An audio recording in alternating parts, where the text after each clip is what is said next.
It's the economy. Stupid. This phrase was a reminder for the then Governor Bill Clinton in the 1992 presidential elections that led him to the White House, a reminder that the economy actually determines politics. And 2016 is yet another election year in the US in which economic issues play a major role. Voters tend to name the state of the economy as one of their biggest sources of concern, and candidates also place great importance on these issues. Republicans are known to defend free enterprise, lower taxes and a minimal level of government involvement in the economy. Democrats, on the other hand, support the idea of big government and spending of public resources. But Professor Murat Ferman says this year's presidential race is considered to be the most economically unrealistic presidential race of all times.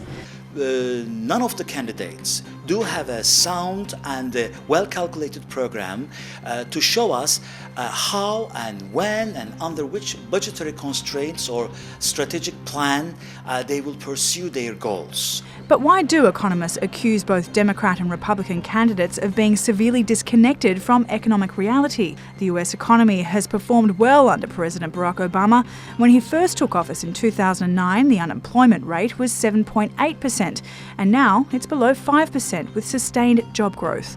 But this year's Democrat candidates don't seem to follow Obama's path.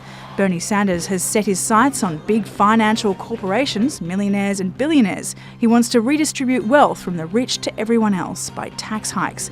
And he shouts out that he is dangerous for Wall Street. I am dangerous for Wall Street. The other Democratic candidate, Hillary Clinton, avoids making big specific promises when it comes to the economy. She says her priority is to raise wages and insists that boosting wages is more important than growth targets. And then there are the Republican candidates. Donald Trump says make America great again, but he doesn't really explain how. He says he would renegotiate all US trade deals which are not advantageous for the US and negotiate better deals. Trump also doesn't shy away from the idea of applying a 45% tariff on Chinese exports. And then there is the wall. We're going to build a wall and Mexico is going to pay for the wall. They're going to pay for it. Ted Cruz, who actually played a major role in the government shutdown in 2013, says the whole tax system should be radically changed. He promises the simple flat tax plan, where every citizen would be paying the same ratio of their incomes.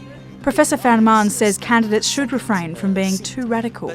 The most important thing is, of course, the radical stances and some radical approaches do not necessarily help in maintaining and founding a sustainable economic system. Democrats keep reminding voters that it was under Republican President George Bush that the US economy was hit by the worst recession since the Great Depression. According to statistics, the US economy has performed better when the president has been a Democrat rather than a Republican, and Democratic presidents are often credited with better stock market returns than Republicans. But recently, politics has been overshadowed by the politics of major central banks like the Federal Reserve or the European Central Bank.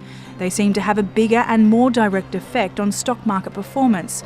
Former Fed economist Erkan Şahinoz says upcoming elections are not priced in yet.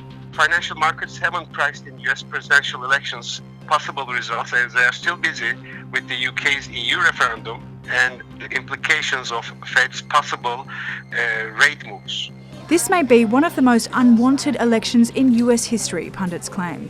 But the results will determine how the world's largest economy is going to shape up over the next few years in terms of politics and economics.